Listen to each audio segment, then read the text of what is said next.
Tu crois que si ton business stagne, c'est parce que ton offre n'est pas bonne ou que le marché a changé. Faux, la vraie raison est invisible et 99% des entrepreneurs tombent dans ce piège sans même s'en rendre compte. Aujourd'hui, je vais te montrer pourquoi tes ventes ne sont pas régulières, pourquoi ça te détruit psychologiquement et surtout comment inverser ce mécanisme pour scaler ton business sans stress. Reste jusqu'à la fin, tu verras comment tenir ton budget pub même quand tout te pousse à l'arrêter. Partie 1, l'illusion du revenu régulier. Quand tu te lances, tu t'imagines que ton business va ressembler à un salaire 1000 € tous les 2 jours, stable, rassurant, comme un virement qui tombe à date fixe. Le problème, c'est que le business ne fonctionne jamais comme ça. En réalité, tes ventes ressemblent à des montagnes russes, 3 ventes le même jour, puis plus rien pendant 20 jours, puis un gros pic de chiffre d'affaires en 48 heures. Prends tes 3 derniers mois de vente et trace la courbe. Tu verras que ce n'est pas linéaire. Accepte que c'est normal, c'est la première étape pour arrêter de paniquer. Partie 2, le piège émotionnel. Un jour, tu fais 5 ventes. Tu te sens invincible, 2 jours sans vente. Tu doutes, tu changes ton offre, tu coupes tes pubs, tu refais ton site. Tu ne prends pas des décisions business. Tu prends des décisions émotionnelles. Et c'est comme tirer sur la plante pour qu'elle pousse plus vite. Tu la tues. Écris la liste des 3 dernières décisions que tu as prises dans ton business. Note si elles venaient d'une émotion, peur, excitation ou d'une donnée chiffrée. Ça va t'ouvrir les yeux. Partie 3, le massacre du budget pub. Tu mets 1000 € en pub, tu gagnes 3000 €. Logique. Tu passes à 3000 € investis. Et là, 0 vente pendant 5 jours. Panique. Tu baisses tout, les ventes reviennent, mais avec un budget réduit. Et ça recommence. Ton budget pub devient une courbe en dents de scie, calquée sur tes émotions. Tu ne donnes jamais le temps aux campagnes de travailler. Fixe une somme que tu peux investir chaque jour pendant 30 jours sans regarder les ventes. Mets-la dans ton plan, pas dans ton humeur. Partie 4, la loi des pics. Dans mon business, il m'arrive de faire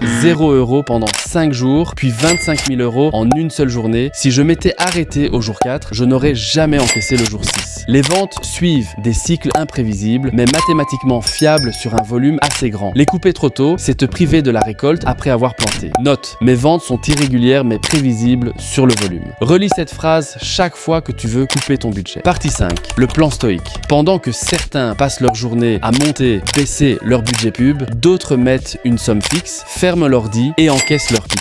La discipline bat l'adrénaline. Le vrai scaling se fait avec un budget stable qui augmente lentement, pas par des coups de volant émotionnels. Décide aujourd'hui de ton budget quotidien. Bloque-toi d'y toucher pendant 30 jours, sauf si c'est prévu dans ton plan initial. Tu veux arrêter de subir les montagnes russes émotionnelles et construire un business qui monte mois après mois. Télécharge le guide gratuit 20 minutes liberté, 10 astuces pour transformer ta vie en 20 minutes par jour. Sans pub, sans site, sans être influenceur, tes infos restent 100% confidentielles. Ton business ne stagne pas parce qu'il est mauvais, il stagne parce que tu crois qu'il doit te payer comme un salaire. Mais la vérité, c'est que les résultats viennent par vagues et que ton rôle, c'est de rester en mer jusqu'à la prochaine. Et toi, combien de fois as-tu coupé tes actions juste avant que les ventes arrivent? Réponds en commentaire et abonne-toi pour recevoir chaque jour tes 20 minutes de liberté. C'était Kevin Palombo.